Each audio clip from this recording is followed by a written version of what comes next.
Alam nyo ba kung anong nangyari ngayon kay Senator Soto? Natagpo ang balimbing.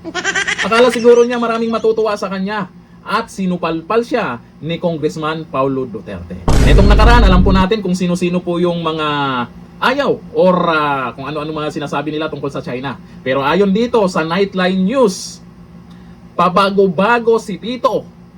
Binatikos ni Davao City Representative Paulo Duterte si Senate President Tito Soto dahil sa pagbabago ng paninindigan nito sa issue ng China at joint exploration sa West Philippine Sea. Bakit kaya mukhang nag-iba ang simoy ng hangin ng mga to? Hindi lang siya, meron pang ibang senador dyan. Meron pang iba dyan na kung ano-ano yung mga sinasabi nila sa China, pero ngayon mukhang nag-iba.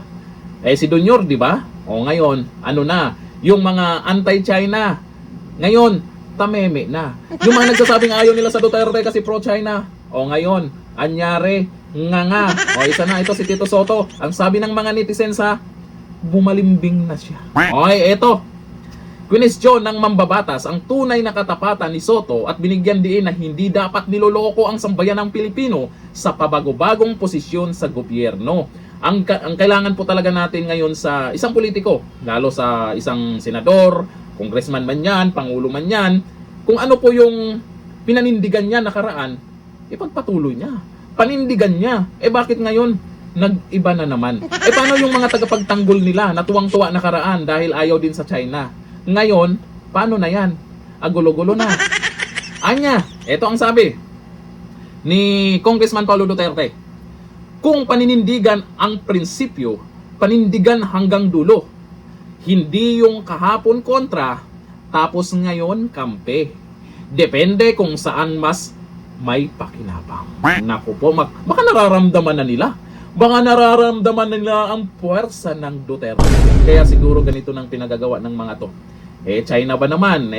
Bandang huli, China din yung mga katulong sa atin. O ayon dito sa mga nagkomento dito sa galawan ni Tito Soto, balimbing daw yan Sabi po ni Born Roberto Ferrer, balimbing din yan O sabi niya, sabi ni Hyra Kaindoy, it's all about school buko.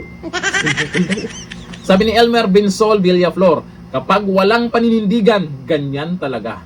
Tito Soto, paano yan?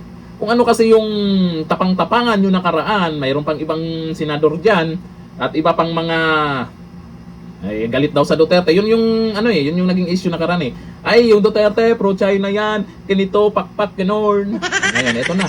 Akala siguro ng mga to, ay makakalimutan ng mga tao, lalo na ng mga Duterte, yung mga galawan nila. Naku po, kilala na ng mga tao kung sino yung mga matitinong politiko.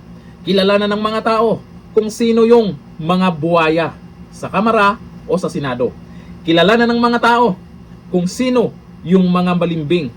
Kayo na mismo ang nagpakilala sa sarili nyo. O ngayon nyo sabihin na mali ang pamamaraan ng mga Duterte. Bandang huli, yun din pala ang gusto nyong mangyari. Nandito na lang, thank you. Bye-bye.